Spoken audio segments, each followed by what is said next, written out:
préoccupés par les conséquences néfastes que risque d'occasionner l'absence de consensus autour d'un accord global de sortie de crise qui tienne compte des revendications légitimes de tous les secteurs de la société haïtienne. Soucieux de récupérer dans les meilleurs délais la plénitude de la souveraineté nationale en mettant tout en œuvre pour qu'une solution haïtienne soit trouvée à la crise politique, désireux de privilégier le dialogue et les négociations comme mécanisme de règlement des conflits et de recherche de solutions, déterminés à trouver ensemble des mesures appropriées pour créer les conditions propices à l'organisation d'élections libres, honnêtes, inclusives, crédibles et souveraines, considérant qu'il est impératif de mettre en place un train de mesures additionnelles pour répondre aux revendications de la population, considérant l'acceptation par le président de la République des recommandations du rapport produit par la commission consultative, ont convenu de ce qui suit. Point 1. Prennent acte du fait que des pas importants vers la résolution de la crise ont été accomplis avec la démission du Premier ministre et de son gouvernement, la démission du président de la Cour de cassation et celle des 9 membres du Conseil électoral provisoire et la libération de plusieurs prisonniers dits politiques. 2. Décide de tout mettre en œuvre pour rétablir la confiance dans les institutions et parvenir à réaliser des élections législatives pour les 2/3 du Sénat et les députés, pour les collectivités territoriales et l'élection présidentielle avant la fin de l'année 2015. Sur la question électorale en général et le Conseil électoral provisoire en particulier. Point 3. Le Conseil électoral provisoire, CEP, sera constitué selon l'esprit de l'article 289 de la Constitution en vue de rétablir la confiance dans le processus électoral et garantir l'indépendance et l'impartialité de l'institution. Pour y parvenir, les membres du CEP seront proposés par divers secteurs de la société civile haïtienne qui n'ont aucune affiliation partisane et ne participent pas directement aux compétitions électorales. Les pouvoirs publics, l'administration publique et les partis politiques ne seront pas représentés dans ce CEP. Les entités suivantes ont été retenues pour proposer des noms au CEP. 1 par la Conférence épiscopale d'Haïti. 1 par les cultes réformés, coordonnés par la Fédération protestante d'Haïti et l'Église épiscopale d'Haïti. 1 par le secteur paysan/vaudou, coordonné par Corépla, Cause et Peuple, Tête Collée Paysans Haïtiens et la Confédération des Vaudouisants d'Haïti. 1 par le secteur patronal, coordonné par le Forum économique du secteur privé. 1 par le secteur syndical, coordonné par le CNEH et la CGT. 1 par le secteur presse, coordonné par l'ANMH. 1 par le secteur d'université, coordonné par la Conférence des recteurs et présidents d'universités d'Haïti. 1 par le secteur femmes, coordonné par Famiola et SOFA. Et 1 par le secteur des droits humains, coordonné par le POHDH. Point 6. Chacun des secteurs subventionnés présentera 2 personnalités indépendantes sans affiliation partisane, dont l'une est le choix principal et l'autre le choix alternatif. Point 7. Les 3 secteurs suivants, secteur université, secteur femmes et secteur syndical, devront obligatoirement désigner pour leurs 2 choix des personnalités de sexe féminin. Point 8. Le président de la République nommera par arrêté le nouveau CEP qui aura pour mandat d'organiser les élections prévues au point 2 du présent accord. Point 9. Le nouveau CEP évaluera les travaux déjà entrepris par le CEP démissionnaire, s'assurera de la poursuite de la mise en place des structures opérationnelles dans la transparence et apportera tout correctif nécessaire pour aboutir à un appareil électoral impartial. Point 10. Le nouveau gouvernement de consensus, mentionné ci-dessous, devra intégrer dans le budget général de la République une ligne budgétaire pour le financement public des partis politiques, telle que prévue dans la loi sur les partis politiques. Des provisions seront également constituées pour le financement de l'organisation des élections et de la campagne électorale. Point 11. Le nouveau gouvernement devra créer un environnement propice à la réalisation des élections dans un climat sécuritaire. Point 12. Tous les partis politiques et tous les candidats indépendants devront s'engager à respecter le code d'éthique élaboré par le CEP. Point 13. Les moyens de l'État et de l'administration publique ne pourront pas être utilisés à des fins partisanes, particulièrement pendant la campagne électorale. Point 14. Les médias d'État offriront des temps d'antenne à tous les candidats en fonction de l'importance de la couverture nationale de leur parti. Point 15.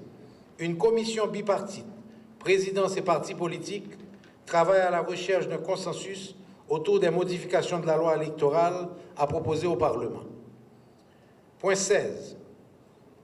Le gouvernement de consensus mentionné ci-après vérifie la régularité de la nomination des juges de la Cour de cassation dont la désignation aurait été considérée irrégulière et, le cas échéant, demande au président de la République et au Sénat de combler les postes à pourvoir. Pour accélérer le processus, le Sénat pourra faire ses choix parmi les candidats déjà considérés comme étant éligibles, y compris ceux qui pourraient éventuellement être invités à démissionner. Sur le gouvernement de consensus, point 17, les partis signataires constatent qu'un Premier ministre a été nommé par le président de la République sans l'accord de toutes les parties. Cette nomination étant faite, le président de la République, dans le respect de la Constitution, prendra, s'il le désire, les mesures nécessaires en vue d'obtenir la confiance des chambres. En cas de rejet, un nouveau Premier ministre sera choisi par consensus et le gouvernement formé de la même façon. Point 18. En cas de nouveau choix de Premier ministre de consensus, celui-ci devra autant que possible présenter le profil suivant. A. Répondre aux exigences constitutionnelles pour remplir la fonction de Premier ministre. B. Être une femme ou un homme venant de partis politiques ou de la société civile et qui inspire confiance aux différents acteurs. Petit c. Avoir les qualités de rassembleur et être capable de rassurer tous les secteurs concernés par la crise. Petit d. Bien connaître le paysage politique et avoir la capacité de discuter avec l'ensemble des principaux acteurs en tenant compte des revendications de tous les secteurs de la vie nationale. Petit e. Avoir une bonne connaissance du fonctionnement de l'administration publique.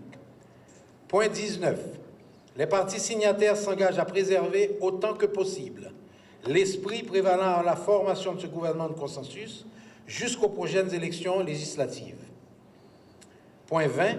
La mission du gouvernement de consensus est principalement de créer les conditions pour faciliter la tenue d'élections libres, transparentes, souveraines et inclusives en application des dispositions du présent accord. Point 21. Il est entendu que le Premier ministre et les membres du gouvernement de consensus s'engageront à ne pas se présenter comme candidats aux prochaines élections. Point 22. Le président et les parlementaires se mettent d'accord sur un agenda législatif et sur les moyens d'éviter un vide institutionnel. Point 23. Le gouvernement de consensus procédera à la réévaluation de la nomination des agents intérimaires et pourvoira, le cas échéant, au remplacement des agents qui ne peuvent être retenus. Point 24. Les agents exécutifs intérimaires actuels qui n'auront pas démissionné dans les 30 jours, ainsi que ceux qui seront nommés après la publication des modifications de la loi électorale, ne pourront pas se présenter comme candidats aux prochaines élections. Sur les mesures structurelles, point 25, il importe au gouvernement de consensus de commencer à mettre en œuvre les mesures structurelles permettant de garantir la stabilité et la gouvernabilité du pays et d'engager des actions immédiates pour assurer la bonne gouvernance en mettant l'accent sur, petit a, la rationalisation de la gestion des finances publiques, petit b, la moralisation du fonctionnement des institutions publiques, petit c, la création des conditions pour attirer les investissements susceptibles de créer des emplois durables bien rémunérés, petit d, la relance de la production nationale, petit e, la création de richesses et leur juste répartition en vue de réduire la pauvreté, petit f, la réforme du système judiciaire, petit g, le renforcement des capacités d'intervention de la Cour supérieure des comptes et du contentieux administratif. Une feuille de route sera établie pour orienter la mise en œuvre des mesures structurelles submentionnées. Point 26. Pour ce qui est de la Constitution de 1987, il est souhaitable d'engager les concertations à l'échelle nationale en vue de construire le consensus nécessaire pour assurer l'adoption des amendements jugés indispensables. La Constitution étant le socle sur lequel doit être fondée notre démocratie, il importe de respecter autant que possible les règles et procédures qui y sont prévues pour son amendement. Point 27. Il demeure entendu que cet accord ne peut être modifié qu'après entente formelle entre les parties signataires de la présente. Point 28. Le présent accord sera signé et exécuté par les parties, chacun en ce qui le concerne. Fait à Port-au-Prince, le 11 janvier 2015, en 212e de l'indépendance, par le président Michel-Joseph Martelly. Pour les partis politiques, Haïtiens pour Haïti, Unité, Contra Pepla, Parti Fusion des démocrates haïtiens. Je tiens à mentionner que cette séance est la première d'une série qui va se tenir aujourd'hui pour la signature de cet accord par tous les partis politiques qui y adhèrent. Donc nous invitons la presse à nous accompagner au cours de l'après-midi pour la signature avec les autres partis politiques également. Merci. Sur ce, j'invite d'abord le parti Haïtien pour Haïti à venir à la table pour signer avec le président de la République.